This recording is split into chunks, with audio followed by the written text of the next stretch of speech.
இப்போ அரிசி முழுவதையும் ஒரு மிக்ஸி கப்புக்கு மாற்றிடலாம். இதில் பாருங்கள் ஒரு கட்டை கூட வரல. பாருங்கள் 2 நிமிஷத்துலேயே மாவு வந்து நல்லா சுருண்டு வருது. ஒரு 3 நிமிஷத்தில் இடியப்பம் ரெடி ஆயிரும். பாருங்கள் இப்படி செய்கிறதுனால இந்த இடியப்பம் வந்து பாருங்கள் எவ்வளோ சாஃப்டாக இருக்குது. ஒன்றோட ஒன்று ஒட்டையில் பாருங்கள் அவ்வளோ பூ போல் இருக்குது. எல்லாருக்கும் வணக்கம். நாம் இந்த வீடியோவில் பார்க்க போகிறது இடியப்பம் எப்படி செய்கிறது தான் பார்க்க போகிறோம். ரெடிமேட் மாவு கொண்டு இடியப்பம் செய்யாமல் கொஞ்சம் வித்தியாசமான முறையில் ஈஸியாக எப்படி இடியப்பம் செய்கிறதுன்னு தான் பார்க்க போகிறோம். வாங்க வீடியோக்குள்ளே போகலாம். இன்றைக்கி இந்த இடியப்பம் செய்கிறதுக்கு எடுத்திருக்கிற அளவு பார்த்திங்கன்னா ஒரு சுண்டு அரிசி. இந்த ஒரு சுண்டு அரிசியை வந்து 4 மணி நேரத்தில் இருந்து ஒரு முழு நைட் கூட நீங்கள் ஊற வச்சு எடுத்துக்கலாம். இப்போ இது வந்து நான் ஒரு 6 மணி நேரம் ஊற வச்சு நல்லா கழுவிட்டு வடிகட்டி வச்சுருக்கிறேன். இப்போ இதை வந்து நாங்கள் மாவாக அரைச்சி எடுக்க போகிறோம். இப்போ அரிசி முழுவதையும் ஒரு மிக்ஸி கப்புக்கு மாற்றிடலாம். இப்போ இது கூட 1/2 டீஸ்பூன் உப்பு, 1 கப்பு தண்ணி சேர்த்து நல்லா ஃபைனாக அரைச்சி எடுத்து வச்சுக்கோங்க. அதாவது வந்து ஒரு கட்டை கிட்ட எதுவுமே இருக்கக்கூடாது, அந்தளவுக்கு நல்லா அரைச்சி எடுத்துக்கோங்க. இப்போ இதில் மூடியை மூடிட்டு இப்போ அரைச்சி எடுத்துக்கலாம். இப்போ பாருங்கள் மாப்பதத்தை. இந்த மாவில் வந்து பாருங்கள் ஒரு கட்டையும் இல்லை. எதுக்காக கட்டை இருக்கக்கூடாதுன்னு சொன்னால் இடியப்ப உரலுடைய கண் வந்து சரியான சின்னனாக இருக்கும். அதனால் நாங்கள் கட்டை இல்லாத அளவுக்கு இதை வந்து அரைச்செடுக்கணும். அரைச்சி எடுத்துட்டு மறுபடியும் நாங்கள் சின்ன கண்ணுள்ள வடி வச்சு ஒரு கனமான பாத்திரத்தில் வந்து வடிகட்டிடணும். அப்போ தான் எங்கேயாவது தங்கி இருக்கிற கட்டைகள் வந்து இதில் தங்கிடும்.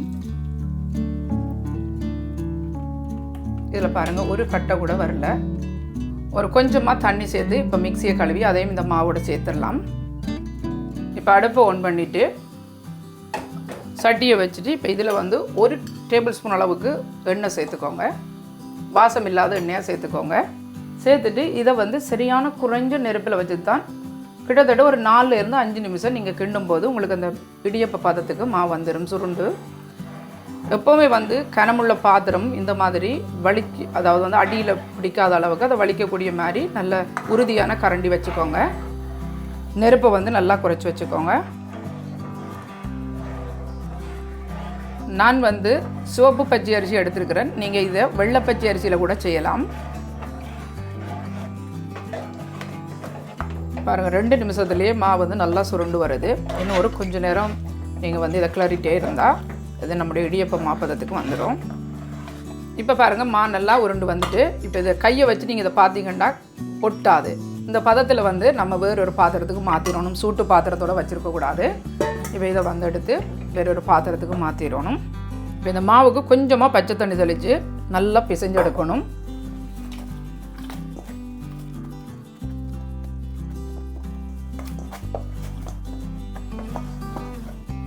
இப்போ பாருங்க இடியப்பமாக ரெடி ஆகிட்டு இந்த மாதிரி பதத்தில் உங்களுக்கு இடியப்பம் இருக்கணும். இல்லைன்னு சொன்னால் உங்களுக்கு டைட்டாக இருந்ததுன்னு சொன்னால் உங்களுக்கு புளிய முடியாது. இந்த மாதிரி பதத்துக்கு குழைச்சி எடுத்துட்டிங்கன்னா போதும். இப்போ இதை ஓரமாக மூடி போட்டு வச்சுருங்க. மூடி போட்டு வச்சுட்டு இப்போ இடியப்ப உரல் இடியப்ப தட்டு ரெடி பண்ணிடலாம். இப்போ பாருங்கள் இடியப்ப உரல் இடியப்ப தட்டுக்கு எல்லாமே எண்ணெய் பூசியாச்சு. இப்போ இதில் வந்து 2 உரலை வச்சு நான் உங்களுக்கு இடியப்பம் செய்து காட்ட போகிறேன். இப்போ மாவு திறந்து இன்னொரு விசை வந்து நல்லா கலந்து கொடுத்துக்கோங்க. மாவு வந்து ஒரு விசை பிசைஞ்சிட்டு வைங்க. அப்போ தான் உங்களுக்கு ஈஸியாக இருக்கும். இப்போ இதுக்குள்ளே கொள்ளக்கூடிய அளவுக்கு மாவை வச்சிடலாம். வச்சுட்டு இப்போ வந்து புளியலாம்.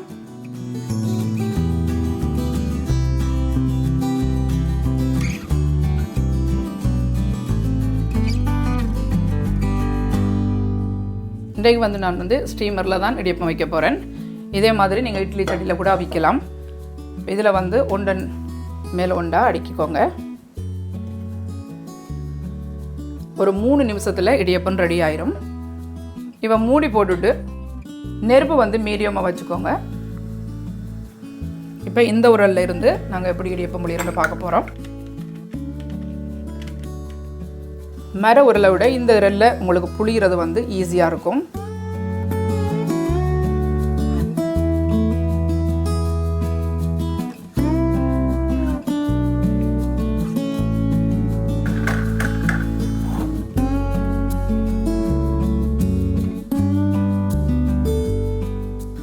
இப்போ பாருங்கள் 3 நிமிஷத்தில் இடியப்பம் அவிஞ்சிட்டு. இந்த இடியப்பம் அவிஞ்சிட்டான்னு பார்க்குறதுக்கு இந்த மாதிரி தொட்டு பார்த்தீங்கன்னு சொன்னால் தெரியும். இந்த பாருங்கள் அதில் என்ன பச்சையாக இருந்தோன்னு சொன்னால் அந்த விரல் போய் உள்ளே அமர்ந்துடும். இது வெந்த பிறகு இப்படியே நம்ம இறக்கிடலாம். இடியப்பம் வந்து உடனே எடுத்துடணும் பிரைக்க முதல், இல்லாட்டி இடியப்பம் வந்து ஒட்டும். பாருங்கள், சின்ன கண் இந்த மர உருளண்டபடினால இடியப்பம் வந்து நல்லா சின்னனாக இருக்குது. பாருங்கள், இப்படி செய்கிறதுனால இந்த இடியப்பம் வந்து பாருங்கள் எவ்வளோ சாஃப்டாக இருக்குது. இந்த மாதிரி செய்யும்போது உங்களுக்கு ஒரு நாளும் புல வராது இடியப்பத்தில். இந்த மாதிரி செஞ்சு பாருங்கள், செஞ்சு பார்த்துட்டு எனக்கு சொல்லுங்கள். இப்போ மிச்ச இடியப்பத்தையும் நம்ம வச்சு வேக வச்சிடலாம்.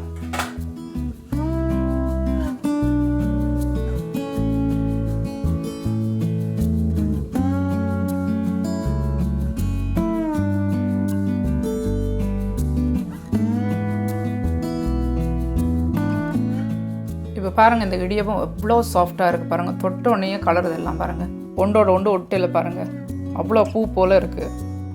என்ன நண்பர்களே, இனி உங்களுக்கு வீட்டில் இடியப்பமா அரிசிமா இருக்கா அப்படின்ற கவலையே இனி வேண்டாம். உங்களோட வீட்டில் ஏதாவது ஒரு பச்சை அரிசி, அதாவது நெல்லு பச்சை, சோப்பு பச்சையாக இருக்கட்டும், இல்லது வெள்ளை பச்சை அரிசியாக இருக்கட்டும், இதில் ஏதாவது ஒன்றில் இருந்து எப்படி இடியப்பம் செய்கிறேன்னு சொல்லி இந்த வீடியோனூடாக நீங்கள் பார்த்துருக்கிறீங்க. இதுக்கு முதல் அரிசி மாவில் இருந்து எப்படி இடியப்பம் செய்கிறேன்னு சொல்லி நான் முதல் செய்து காட்டியிருக்கிறேன்.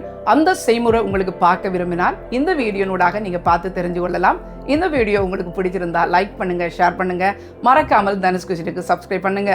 மீண்டும் இது போன்ற இன்னும் ஒரு சமையல் குறிப்புடன் உங்களை சந்திக்கும் வரை உங்களிடமிருந்து விடைபெறுவது தனு. God bless you.